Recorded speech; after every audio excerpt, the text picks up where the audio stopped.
Well, I think for a last game of the season, I think it just epitomised everything. I think everything was just rolled into one there. You could see it, and when you're at these away games, which by the way is 6 in a row that we've lost, we haven't won a game away from home for nearly 3 months now. That was just the perfect way to end this season, because we're not kidding anyone there today. I mean, I thought, you know what, just a little bit of a farewell sort of victory.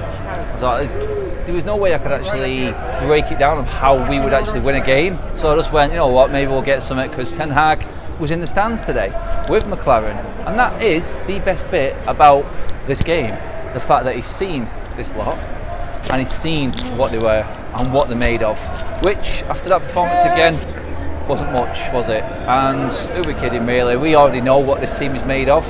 I mean, to be fair, half of the first team squad weren't even there. They still got the sliders on from the Brighton defeat. I mean, Ronaldo, I don't know where that injury came from.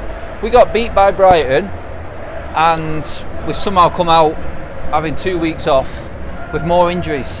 And you've got to look at it and go, what is going on? What is happening? Is this just like the last sort of little break holiday before Ten Hag comes in? Because everything Ten Hag is not this. This is a monumental job, and you could see it. Someone sent me an image of him actually in the stands afterwards, and you can see his face. He looks exactly like all United fans right now. He actually looks like, Jesus, what have I let myself into? It is going to need everyone pulling in the same direction, everyone backing him from upstairs, and a team that wants to play for him. Because this team don't want anything to do with Ralph Rangnick. I'm telling you now, the fact that them young players who had to finish that, the youth players who had to finish that game there, well, all the others, like I said, we're off doing whatever. Pogba, what's he on? Lingard, see on, I don't want to play, I can't play, boss. I'm not ready to play. Yeah, your contract still runs till July though, so get your ass on the pitch and show something. Do you know what I mean? We've got players fighting on the training ground because they're not happy with the way things are being run. And then players going to the manager saying, I don't want to play, don't put me in the squad. Shut up. And do you know what? I've got a feeling everything is just going to kick off very quickly when Ten Hag takes charge. It's going to have to, because watching that there, and I think someone just said then De Gea's already done an interview where he said, look, the players that don't want to be here can go. The players that want to play for this club can come to pre-season. Pre-season is going to be monumental. I mean, we finished with, and I said it after the Brighton game, if we got beat by Palace, we would finish on 0 goal difference. We finished with 0. We got Europa League by default because West Ham got beat by Brighton. The biggest cheer of the day was Manchester City scoring a goal. For God's sake, what has this club come to? Where are we at?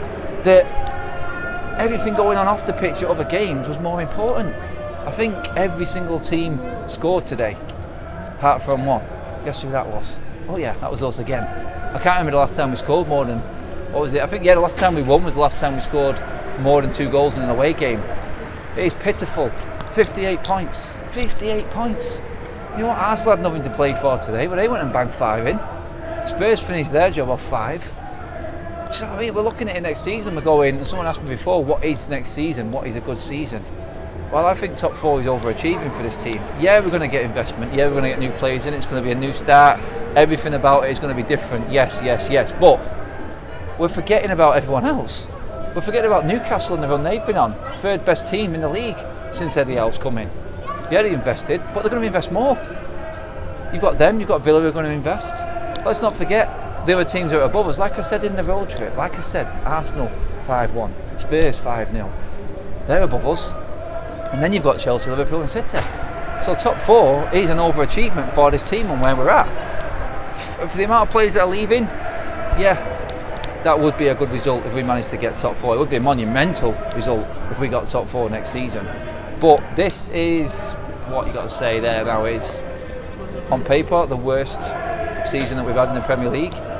What I've watched, the worst in the Premier League history. And honestly, I'm going to top it off by saying what's actually happened and how the players have been and everything else that's gone down this season. The worst Manchester United team in history of this football club is what I've watched this season. And that is everything rolled into one. And I'm going to say that now, it can be clipped or whatever. This is the worst Manchester United team that this club has ever seen for attitude. And attitude is everything about Manchester United. If you don't want to play for that shirt and wear that shirt with pride, then there's something severely wrong with you. And if you're chasing pound signs rather than goals and performance, you don't belong at this football club. And I'm hoping that this summer is the start of that again, and going back to our roots of where this club has become so famous and so massive within the world of football. Because right now we're a mid-table team, and Graham was saying to me, he said, it does feel like we're a mid-table team. We're looking at the other games and going, ooh, wonder what's going on there, who's done this, who's done that, and really we're just watching our players just run around like headless chickens yet again. I mean, I'm not going to go into the game and the performance, because you already know it's the same as it's been the last 6 away games. Pitiful, poor, shocking, lethargic. I mean, there was one point there where Crystal Palace got an offside because they made a tackle of us trying to walk the ball out. That's how slow he wasn't moving the ball. So, looking at it, yeah, my first season fully in the United stand, the worst season in this club's history. It's great. I've loved every single minute. I've loved all the comments. Like I said, you guys, your input has been absolutely immense. I just want to thank you all now. This is the last fan vlog of the season. Absolutely brilliant. You know what? That team doesn't deserve the fans. It really doesn't. Next season, I'm hoping for better. But again, it's been a ride, and you guys have been there with me the whole journey. I just want to say now, thank you. It has been one hell of a journey. We've done it together, and it's not ended well, but we go again. There you go. There's a go again. But that's from the fans. Cheers for watching, everybody. Checking out.